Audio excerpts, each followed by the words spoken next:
नमस्कार बंधु माने आज ठारू आमे आरंभ करुचे एक नुआ यात्रा 90 डेज सेल्फ इम्प्रूवमेंट चैलेंज। तुम्हें जदि निज जीवन को बदलाइबा को चाहूच ताहेले आगामी 90 दिन अन्य मानक जीवन को नुहे निज जीवन को फोकस कर। भाभी देख आमे दिन को केते समय अन्य मानक देखिबारे खर्च करुछे। किए कौन करुछे, किए केते टंका रोजगार करुछे, किए आम ठारू आगु को गला, ए सब भाभी भाभी आमे निज जीवन को भूली जाउछे। किंतु आज ठारू एह सब बंद। आज ठारू तुमको कंपटीशन केवल गतकाली तुम सहित निजको अन्य मानक सह तुलना करनी। बंधु, प्रत्येक लोकंकर जीवनर समय अलगा। कहार सफलता आगरू आसीपारे, कहार सफलता पाई अधिक समय लागि पारे। तेणु अन्य जनक सहित निजको तुलना करी निराश हुंतुनी। तुमे केवल गोटे कथा मने रख, गतकाली ठारू आज मु कौन भलो करिली। जदि आज तुमे गतकाली ठारू गोटे पाद आगको बढ़िबो ताहेले तुमे जितुछ। 2 नंबर, फोन उपर कंट्रोल रख। आजिर समय रे आमर बड़ समस्या होउची अनावश्यक फोन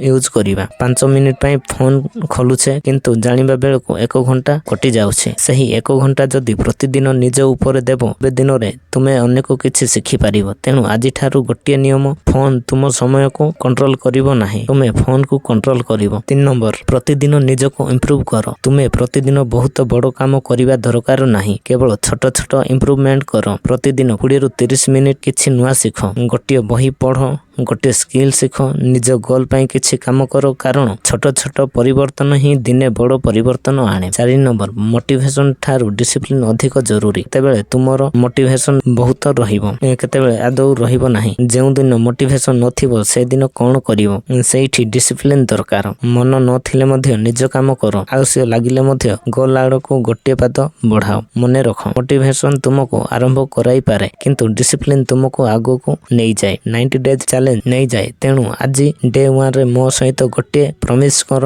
आगामी 90 दिन निज गोल उपरे फोकस करिवे। अनावश्यक समय नष्ट करिवि नाही, प्रतिदिन किछि नुआ शिखिबि, निज शरीर ओ मनर जत्न नेबि। आउ सबुठारु बड़ कथा हेउछि मु निजको हारिबाकू देबि नाही। बंधु, तुमरो आजिर परिस्थिति तुमरो शेष परिचय नुहे। सेठारु तुमे जेउठी अछो सेठारु आरंभ कर। तुम पाखरे जेतिकी अछि सेतिकीरु आरंभ कर, किंतु आरंभ कर आज डे 1। आगामी 90 दिन तुम जीवनर सबुठारु भलो 90 दिन करिबाकू चेष्टा कर। 90 दिन परे लोकमाने तुमको पचारंतु मो भितरे एते परिवर्तन केमिति आसिला, आउ तुमे कहिबो मु 90 दिन निज उपरे फोकस करिथिली। जदि तुमे आज ठारू एही चैलेंज आरंभ करूछ, कमेंट करो डे 1 डन। भिडियोटी भलो लागिले लाइक करो, जणे सांग को शेयर करो एवं आगामी डे 2 पई चैनल सब्सक्राइब करो। मने रख, 90 दिन अपेक्षा करो, 90 दिन निज उपरे काम करो। रहिली, जय जगन्नाथ।